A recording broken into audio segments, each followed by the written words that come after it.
So let's turn in our Bibles, please, to Job chapter 1. Job, the first chapter.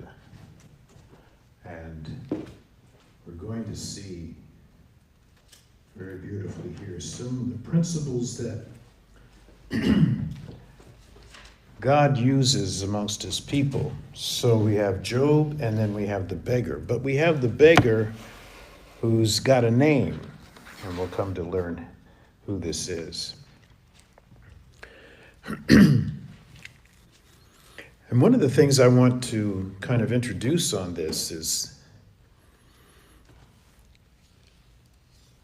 there is a mindset within people's thinking.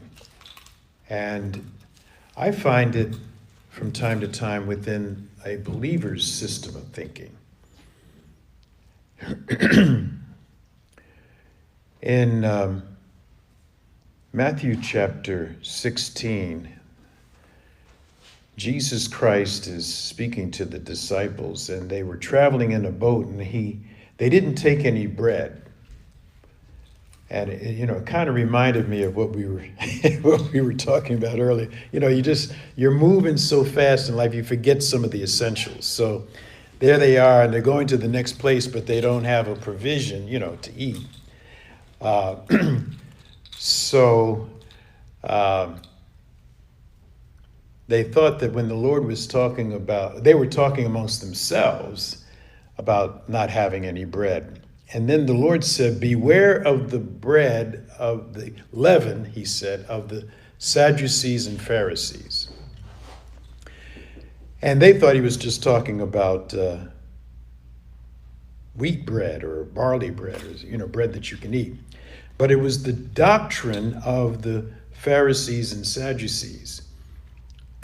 And what is that doctrine? Well, it just wasn't a theological statement or a theological mandate. It was a way of looking at life.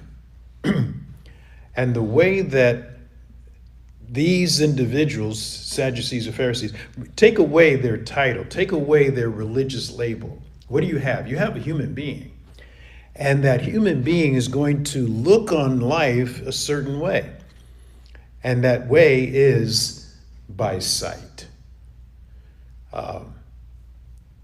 And what it is that they were asking for, the Sadducees and Pharisees were asking, they were asking Jesus, show us a sign. Show us something by sight to prove your claims. All right? Whereas a believer, a disciple of Jesus Christ will follow him by faith. So we, as the mandate says, we walk by faith and not by what? By sight. But we have sight, and sight's not going to go away. We're not walking around like, that way. Sight will say one thing, but faith will say something else.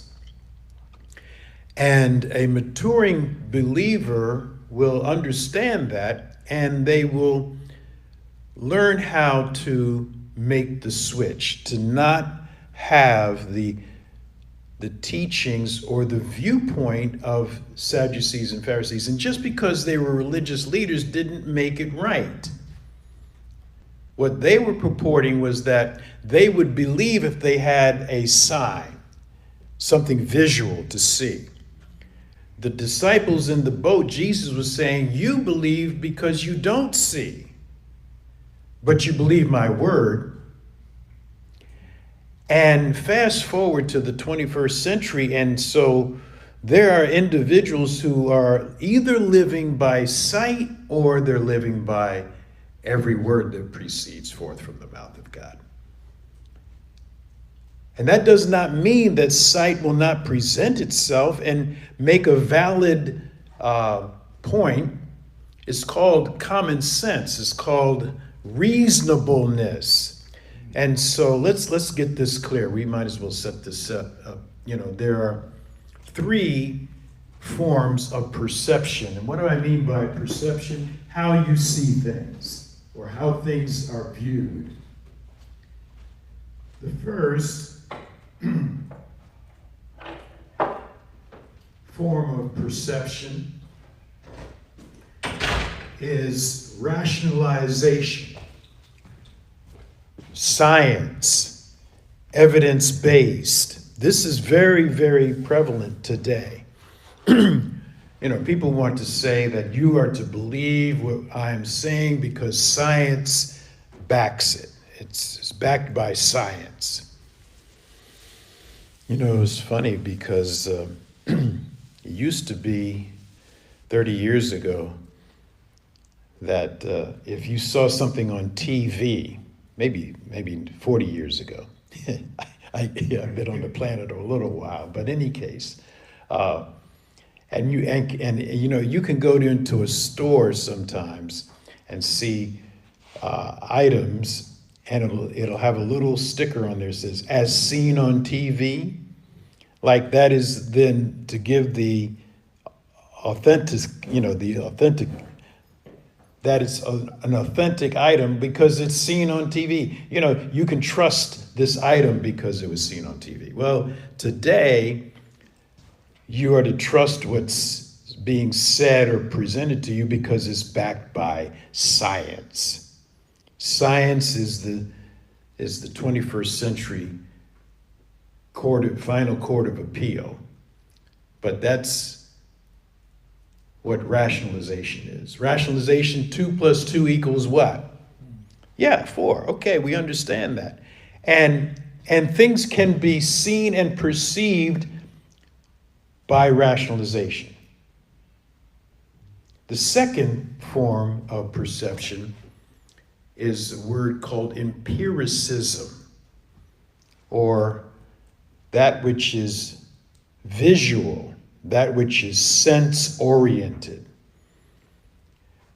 And the language for that is very interesting because it often says, I feel that this is the right way. What are you being led by? Your feelings. I feel, somebody said, I feel that I'm in love with this person, but they're married. No, it's like, hello, regardless of what your feelings may be, that's not right. But people will follow their feelings. And here's the other statement associated with feelings. I need to be true to myself. This is what they say. I need to be true to myself. I truly feel. That the position that the dysphoric souls, in terms of their identity or their sexuality, this is what they say. I feel that I am a man in a woman's body or a woman in a man's body. I feel that way. So I need to be true to my what? My feelings. So that's how they perceive, that's how they look at life. So we have logic, reason, that's number one. Number two, empiricism, feeling, sense-oriented. But the third means of perception is faith. Faith. And this faith is faith in a person.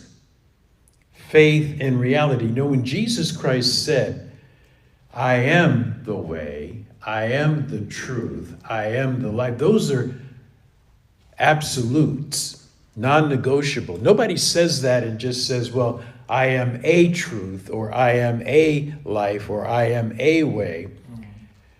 So now we come to what faith is, and how that for the Christian, for the born-again believer, he doesn't ignore sight or reason, but he lives by faith. And what are we saying? Well, sight can take me but so far. Rationalization, logic can take me but so far. Philosophy, philosophy, the love for knowledge can only take you so far. Psychology can maybe be able to diagnose and find out what the causes are, but it has no prognosis, meaning has no solution other than maybe pharmaceuticals or counseling or this sort of thing. It doesn't get to the healing that the person may truly need.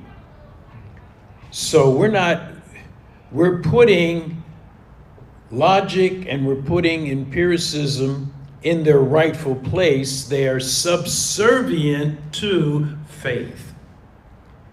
And until a man learns to walk by faith, in some measure he's going to exalt either one of the two other systems of perception.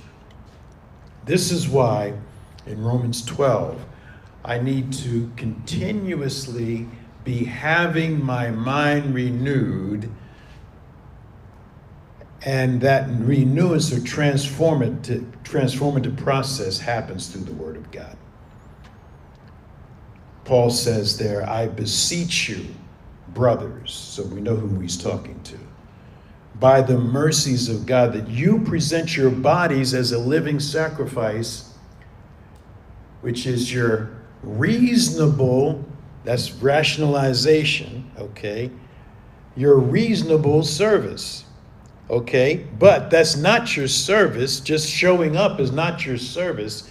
Showing up, and then he says, stop being, it's a command in the Greek, stop being conformed to this world's way of thinking. Because you can be.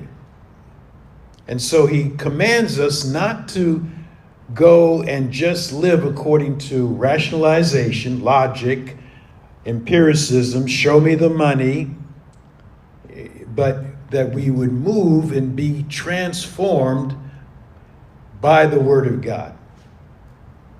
And so, in Luke 4 and Matthew 4, Jesus said, man does not live by bread alone, but by what?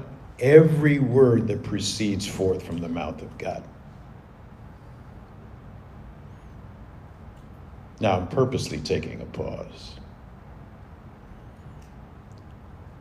because in the pause, there is no words proceeding forth from my mouth for you to hear and to receive. And I'm doing that to illustrate a principle, and that is what Matthew 4:4 and Luke 4 really are teaching, is that man does not live by bread alone, but every word, the very next word that proceeds forth from the mouth of God. See, so God is speaking today, but he's going to speak tomorrow. And you say, what do you mean God's speaking? You know, I always get tickled by two things. When you do outreach and you tell people, or you ask them the question, you know, do you think that you're going to heaven? I hope so. Okay. And maybe they come to the hope so conclusion based upon what? Rationalization or empiricism. But faith says, I know. So you turn around and you say to that person, say, but I know that I'm going to heaven. And they say, well, nobody can know that. No, well, not by logic and not by empiricism, but they can know it by faith. Okay. And this is the reality for us to live in. Now, what does that have to do with our subject today? I don't know. It's for somebody. And no, it is. It's for all of us. But yes, okay, let's turn to Job chapter 1 here. Yes, sir. Can you briefly draw a difference, between rationalization and empiricism? Can you briefly draw the difference, versus empiricism, rationalization versus empiricism, just in one sentence? Rationalization is the reasoning of the human mind based on information. Give me the facts, okay? Give me the math. I can come to a conclusion mathematically. But God is not a math equation. They want him to be. It's very interesting, like they're saying that, this world is a digital, entity. And that, Matrix. Yeah, something like that, yeah. And there's a mathematical basis for that. Okay, so, and what was the other one that you? Empiricism. Empiricism is, you woke up this morning, how did you feel? Okay, but it's raining outside, it's cloudy, it's cold outside. I'm not very, now if it was nice, sunny, 60, 72 degrees, perfect weather, I'm out, I'm not staying in the house, okay? I am motivated by what I can feel and what I can sense. So it's the operation of the five senses, but even the five senses, though we have them, they are not complete in our system of perception. So faith opens up an entire realm of living according to the Word of God. So Romans 10:17, faith comes. This is the other beautiful thing. Logic and reason can be amplified by education, information. All right? Empiricism or feelings or experiences can be amplified by experience. How many have ever been to the Grand Canyon? No, I haven't either. Okay, I've only seen pictures of it. Can I talk about it because of the pictures? Well, I can. But if I went there, this is somebody that told me that, up until the point in time that they actually had taken a trip there and went there, their whole perception of the grandeur of what we're talking about, the Grand Canyon. Oh, no. It is like off the charts. This is their, because they went there and they experienced it. Okay. Evidence-based. Yes, evidence-based. That's a good way to put it. Thank you. Evidence, show me, there's a saying for the dear folks in Missouri, I don't know how they got this tagline, but they are the show me state. I'll believe it when I see it. And that's what the leaven of the Pharisees and said, Jesus, we hear what you're saying, but we want a sign to confirm it. Now watch how this works. Are there signs? Yes. Is there prophecy? Yes. But it would be like if I could show you, if you were living by empiricism, I could show you here's a piece of Noah's Ark. Wow. Now I believe the Bible story. Oh, you do? Why? Because you got evidence by sight? Or did you believe the Bible account and what you got by sight only confirmed what you already believed? Right. So like Peter says, Jesus told Peter, blessed are those who Yes. don't see but yet believe. Yeah. Yeah. They don't see by sight, But yet empiricism, but they see things by faith. by faith. Yeah. Hebrews 11:1. Now faith is the substance of things hoped for. The what? The evidence. Conviction of things Whoa. not seen. Unseen. Yeah. I mean, how do you have evidence of something that you don't see? Well, we know that in the microcosm world, the world of the microscope, the small things in life, there's atoms, there's molecules, there's, and that's what makes up substance. Okay. Protons and neutrons. Even smaller particles that they haven't discovered yet. Who are they? Scientists. And it's very interesting. So the notion that they're looking for the God particle. Well, no. They were looking for the one who made the particle. His name is God. Even if you found the smallest possible, piece of element that makes up created universe, who spoke it into existence? Woo! You see, faith goes way beyond science. It doesn't discredit science, but science tries to discredit the Bible. There are archaeological locations identified in the scriptures that at one point in time, archaeologists said, well, that doesn't exist. There's nothing there. And then they dug a little deeper and they found that there it is. And so I could believe the account of the Bible without evidence. Because I have faith, which is the substance of things hoped for, the evidence of things not yet seen. So it is a different way of walking and living and breathing and talking, and this is why it's very radical. It's not religion.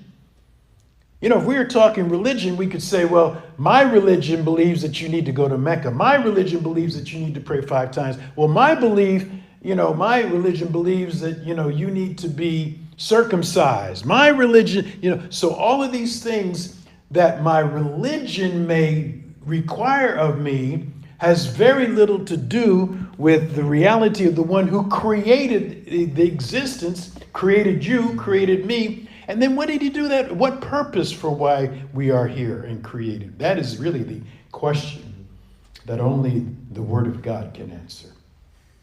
So, Job says here, and this is so good, in verse 20. Now, Job arose and rent his mantle and shaved his head and fell down upon the ground and worshiped. He what? He worshiped. He entered into the realm of faith. What did he lose? He lost his wealth. He lost his family. He lost his health. And let me just say that in the world of empiricism and in the world of logic, those 3 things, your health, your wealth, and your family, constitute success or, reality. How's your family? I'm always blessed by the body of Christ in Africa. They are family oriented. So they'll ask me, how you doing, Pastor? I'm doing fine. How's your family? It means something to them. It does. But the point that we want to make here is that Job lost everything by sight. But what did he not lose? Everything that he had by faith. Okay? And so he lost everything here, shaved his head, fell upon the ground in verse 20 and worshiped. This is what he said, 21. Naked came I out of my mother's womb.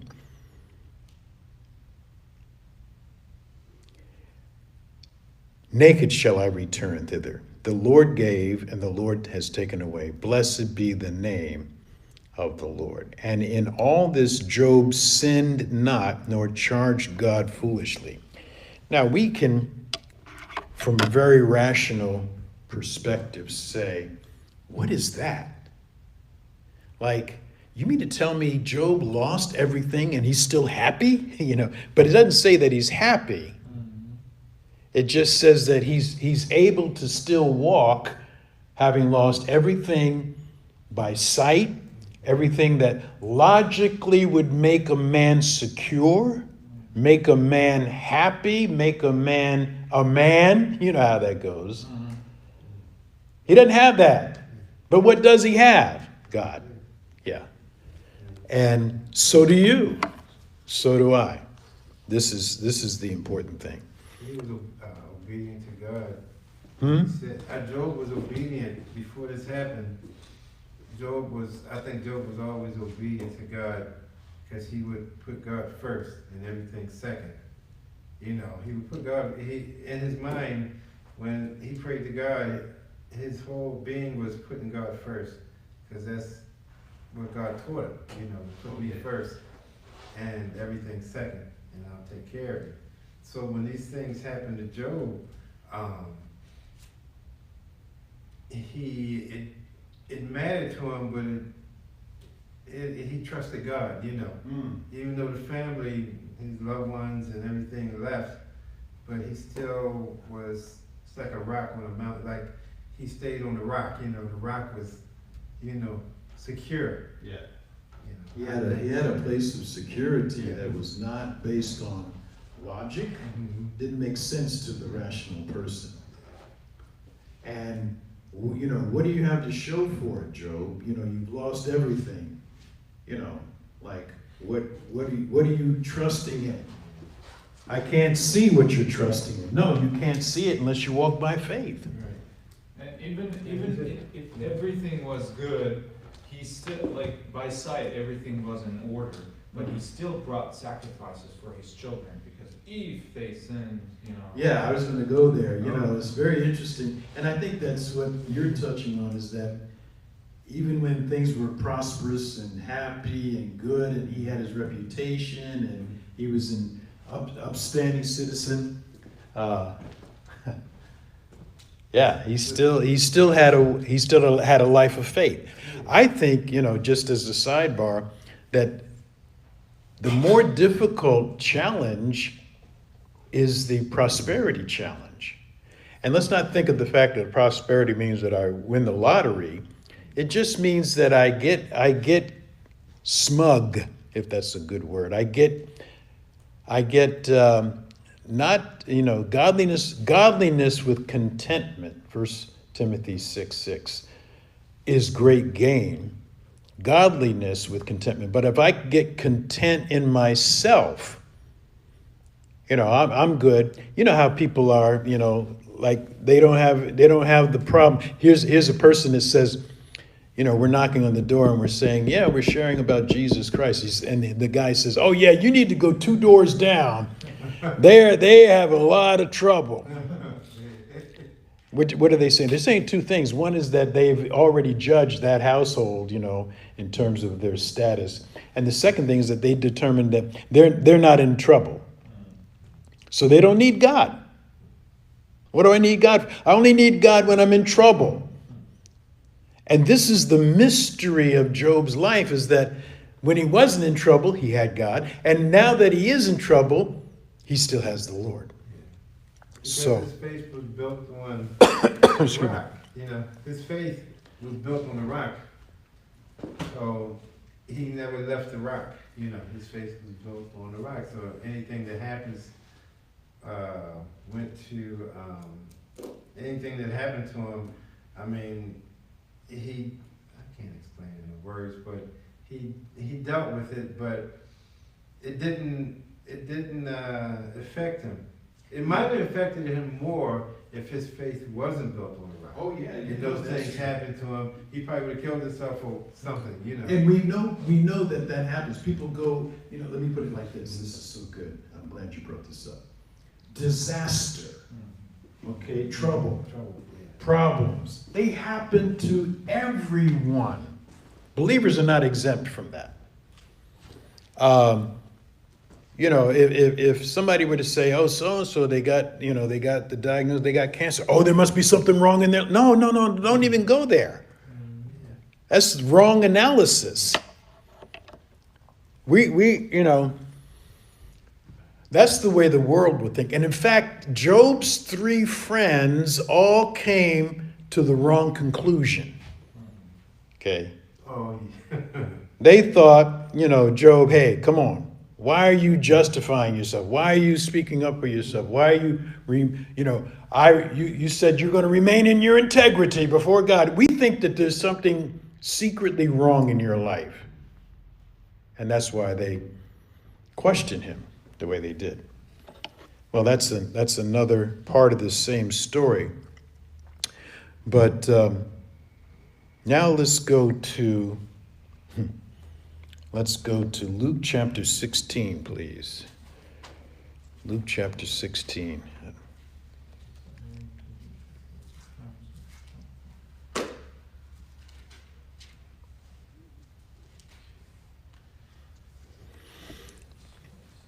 Now, there's just 12 verses that cover this teaching.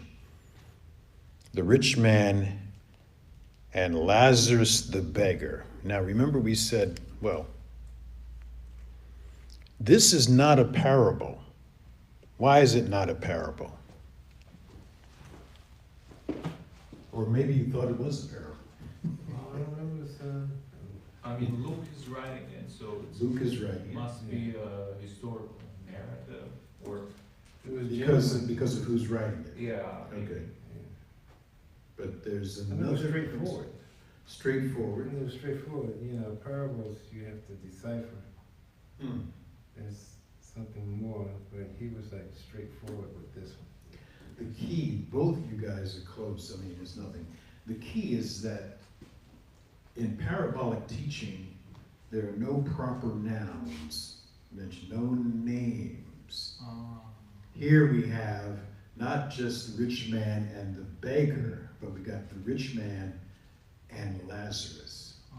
So it's an actual historical account, and we want to see this. So beginning in verse 19 of Luke chapter 16, there was a certain rich man which was clothed with purple and fine linen and fared sumptuously every day. You know this story.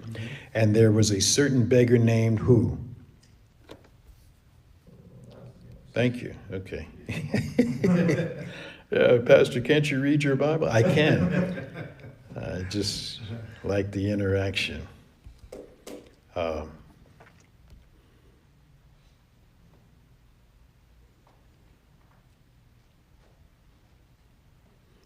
Okay.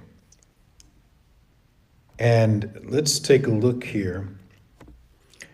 Verse 21. That's on the screen there.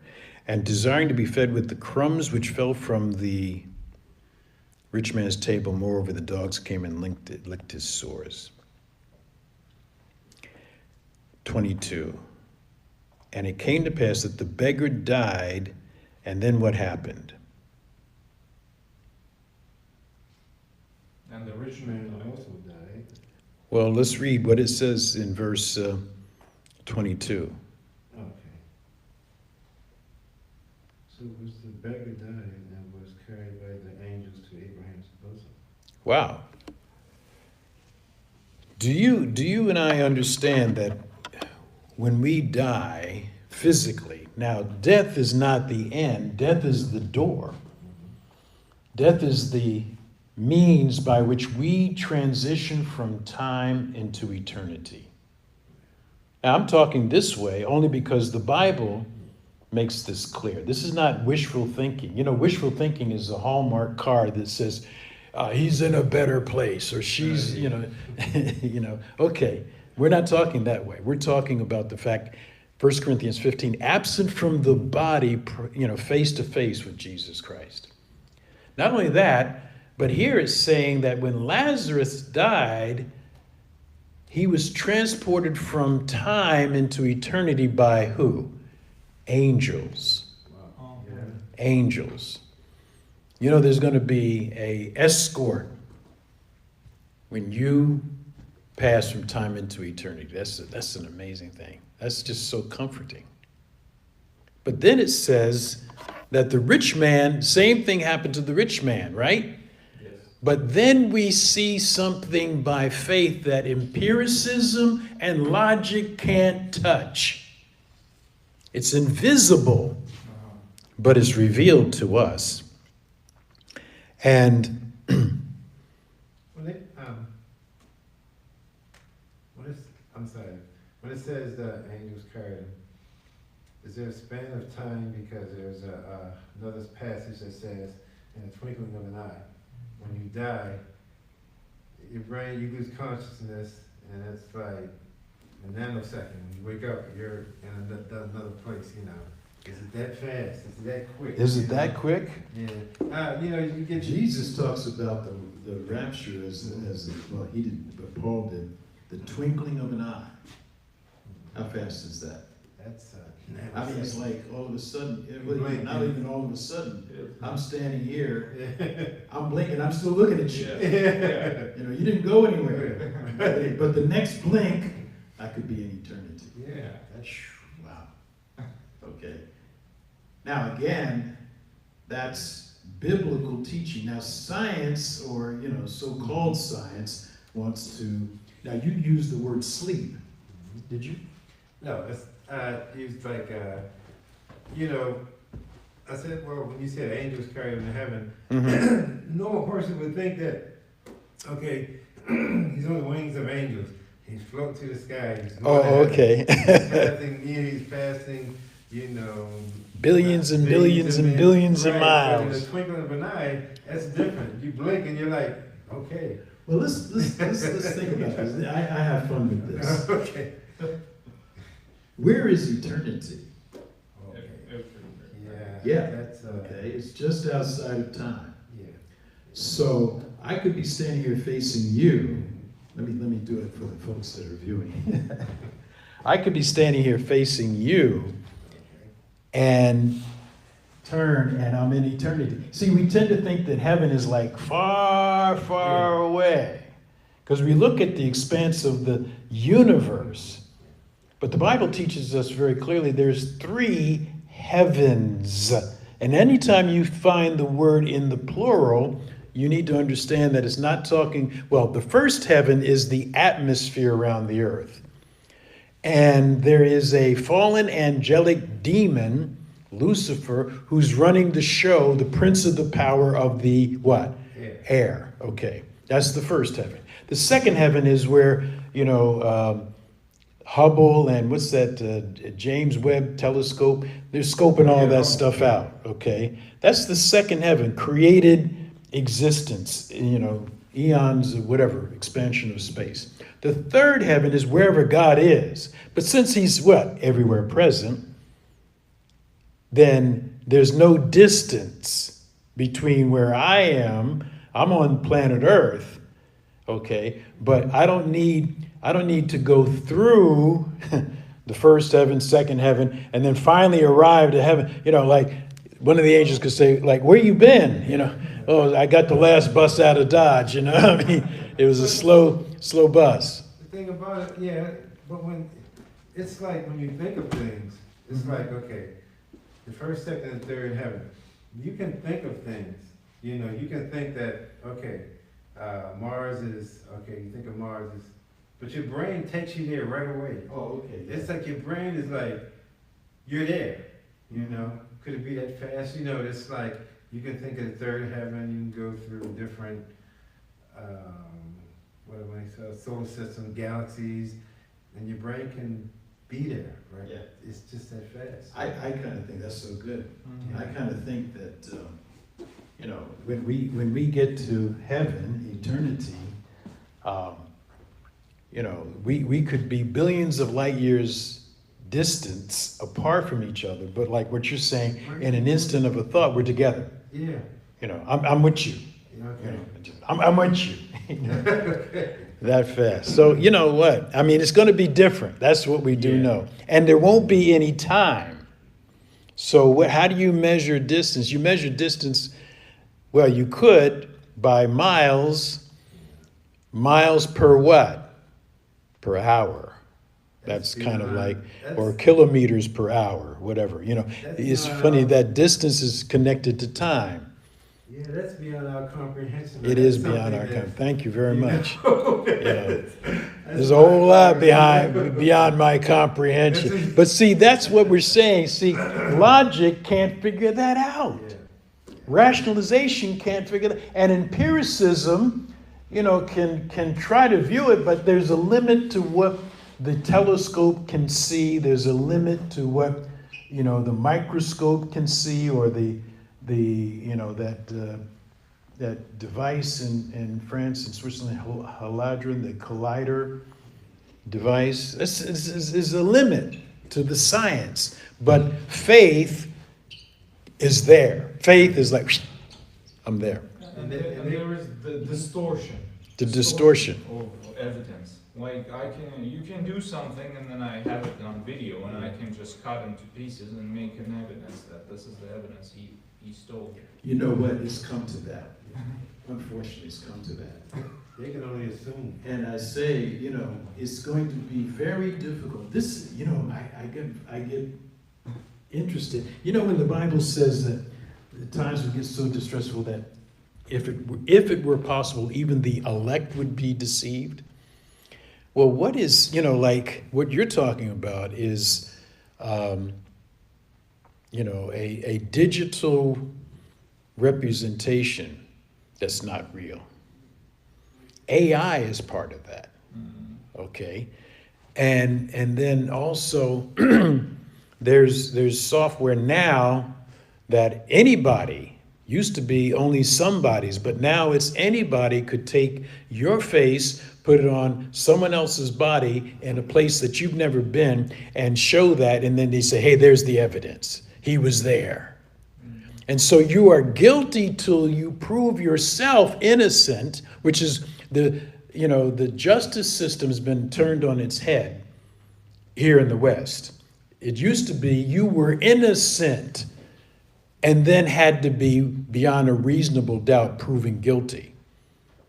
But now it's like, no, you're guilty.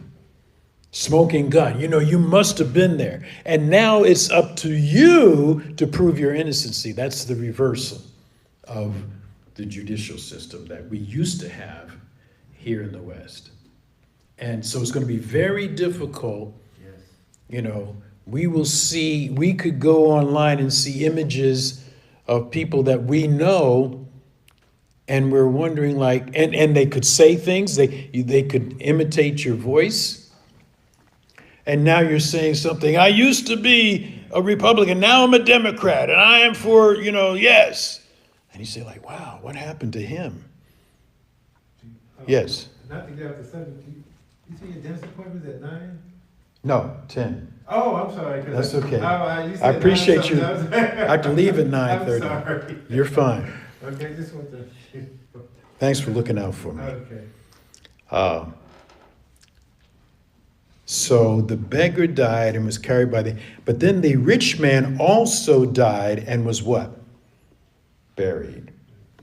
And figure that, in his wealth, he probably had a pretty extravagant funeral. Just, all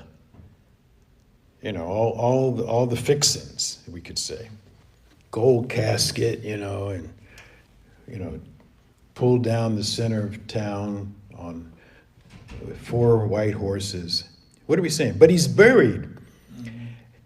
Verse 23, and in hell he lifted up his eyes, being in torments, and seeing Abraham afar off and Lazarus in his bosom. And he cried and said, Father Abraham, have mercy on me. Send Lazarus that he may dip the tip of his finger in water and cool my tongue, for I am tormented in this flame. Literal place, ladies and gentlemen. Does that, when you said when the beggar died, the angels took him? Yeah. But when the rich man died, it didn't say anything about the angels. Thank you. Not at all. Not at all. No angelic escort. Yeah. Yep. But verse 25 sheds light on something. But Abraham said, Son, remember that in your lifetime received your good things, and likewise Lazarus evil things, but not evil in terms of poneros. This word here is kakos, or worthless things. That was crumbs from the rich man's table. But now he is comforted and you are tormented. This is the picture of how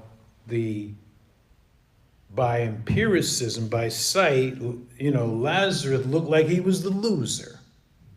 And the rich man looked like he was the winner. By sight. How far did it take us? Till death. After death, sight can't see. Rationalization can't figure it out. But faith gets a revelation of what really went on. And then if you notice here, and this is so good, verse 31, or verse 30. No, verse 28, I'm sorry.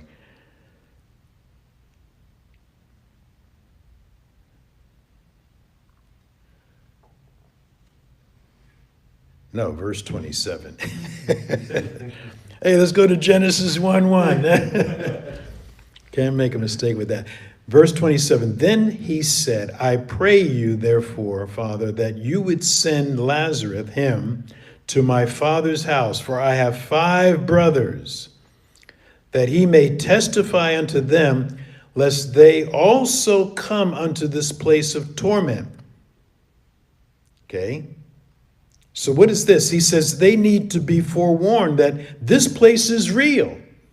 Now, you got people today in the 21st century who say, logic, it's not logical that a loving God would send anyone to hell. Yeah. But we're not talking logic, we're talking justice. Then it says, and Abraham said unto him, verse 29, they have what? Moses and the prophets, let them hear him. So the Lazarus heard something. And so did the rich man, but the rich man was too busy living his life. Mm-hmm. Now, when we think of sin, don't think of, smoking, drinking, carousing, murder, adultery, lying, stealing. Those are sins, but the real sin is when people just live their own life. They ignore what is revealed to them, and God will reveal it to them again and again and again and again and again and again, and they keep saying no, no, no, maybe later, no, no, and then they die. Because they're people in their own realm, they're in their own bubble. They're saying, like, well, this is my life, I'm comfortable in my little space, in my bubble, and nothing's gonna deter me, it says that the rich man's wealth is like it keeps him, I think this is in Proverbs, keeps him in his own conceit. He gets conceited. He just thinks he's okay. Well, why not? Well, look, I got my wealth, I got my health, I got my family. Check me out. I'm a winner. And this is why Job's testimony is very important to us, because Job had all those things plus God. And if he didn't have plus God, like you were saying, right? Like he would want to jump off a cliff. My life is not worth living. I don't have a reason to live anymore. So would it be safe to say that when you think about King Solomon, he had all those things? Yeah. He was very rich, but he went through all those things and multiplied his horses. He came to the conclusion that nothing. He was still sad inside. Wow. Yeah. Yeah. Anything under the sun. Yeah. Anything rooted in the temporal value system, which has a value. The temporal value system has a value, but then when you die, it's over. Mm-hmm. Or moth, rust, and thieves can break in and steal your temporal value system. It's vulnerable. But Jesus says, no, put your treasure in heaven where you can't get ripped off. So not to get off the subject, but did King Solomon, he experienced those things, but then he said that, well, it didn't make him happy, Turn to Ecclesiastes chapter 12. And he decided to put his faith in God, Well, he had the testimony of his father David. Go to Ecclesiastes chapter 12 and you'll see the answer. But that's very good. Yeah. Why did that happen? A couple, 2 reasons. Go ahead, turn there. So but he wasn't on He didn't have he wasn't on, Ecclesiastes 12. Yes, Ecclesiastes chapter 12. His face wasn't on a rock. What was it in? Well, while you're turning there, so he had wisdom from God. He prayed and says, I don't know how to come in. I don't know how to go out. Right. I need your wisdom, God. And God gave it. And because he asked for wisdom, he got all the other things that any other person would ask for. Wealth, no enemies, health. Okay, so Ecclesiastes 12, what? Was it 12? Verse 1, what does it say? Remember now you're created in the days of your youth, before the difficult days come and the years draw nigh when you say, I have no pleasure in them. Yes, wow. Okay. Remember, and Solomon could do that because his father David. Okay.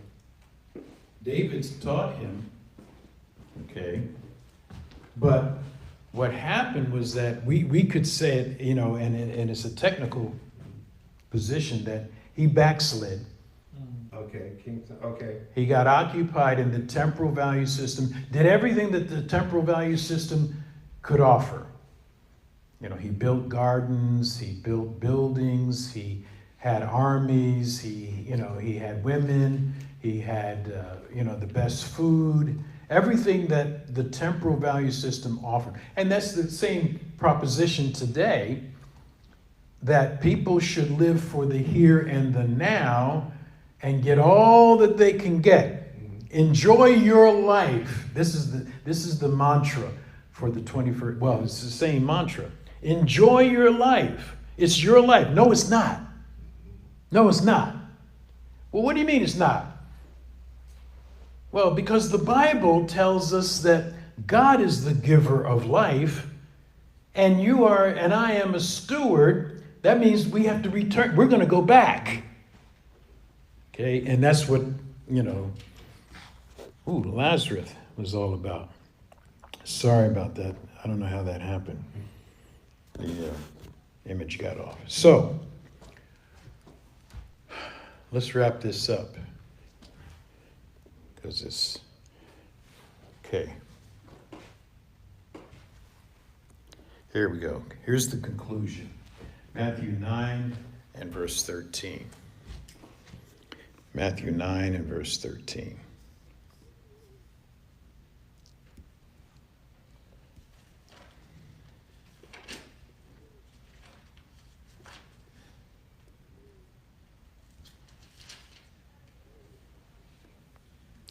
And by the way, Chance, in Ecclesiastes 12, it goes on to say, and this is the sum of the whole matter. Yeah. Fear God and obey his commandments. Bang. This is the whole duty of man. Yeah, that's right. The whole duty, of man. Wow. So, yeah. Matthew chapter 9. Hi. Matthew chapter 9 and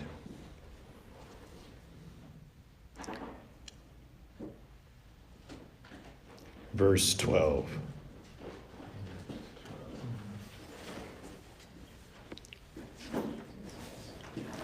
But when Jesus heard that, he said unto them, they that be whole need not a physician, but they that are sick. Now, this is not my opinion of them. This is a self-evaluation. There's people who are sick, but they're not well. Okay.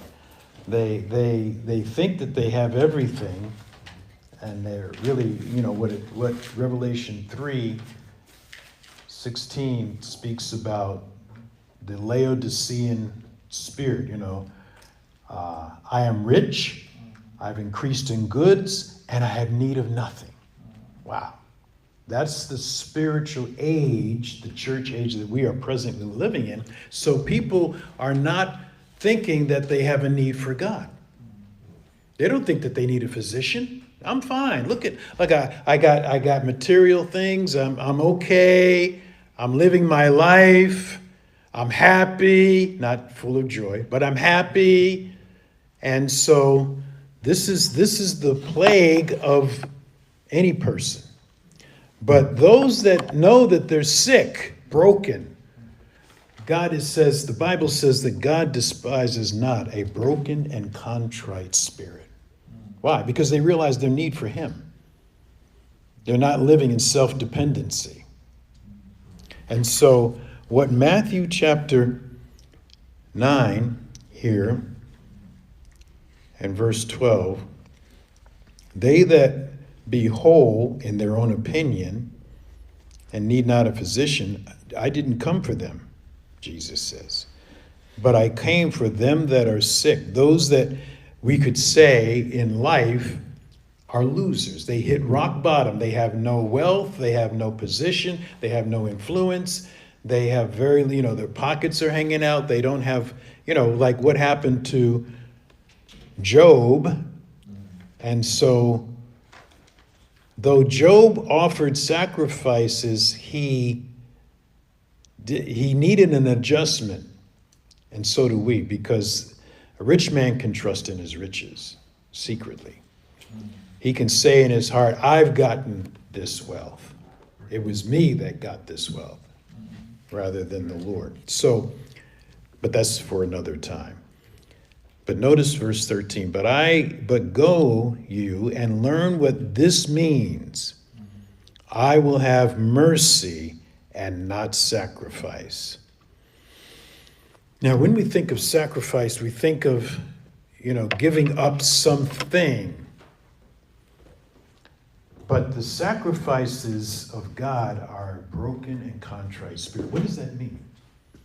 It means that it's not that I'm relinquishing something that I possess. I am giving myself.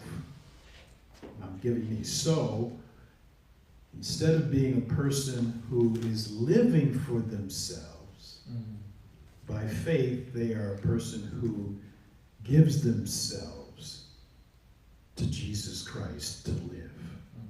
They give themselves to Jesus Christ to live. And we have to do that by faith. It doesn't make logical sense. Reasonableness doesn't come into the play. The truth of what may be seen by sight, so Job, you lost everything but you worship God. How can that be? Well, because I don't live by bread alone, but I live by every word that proceeds out of the mouth of God. Okay. Because he sacrificed himself. Yeah. Yeah, he sacrificed himself to let God in. And mercy is what? Not getting what you deserve. Did you ever hear somebody that said the punishment must fit the crime? In other words, if you jaywalk, you might get a $25 fine. But if you commit murder, then we're going to take you off the planet. Yeah.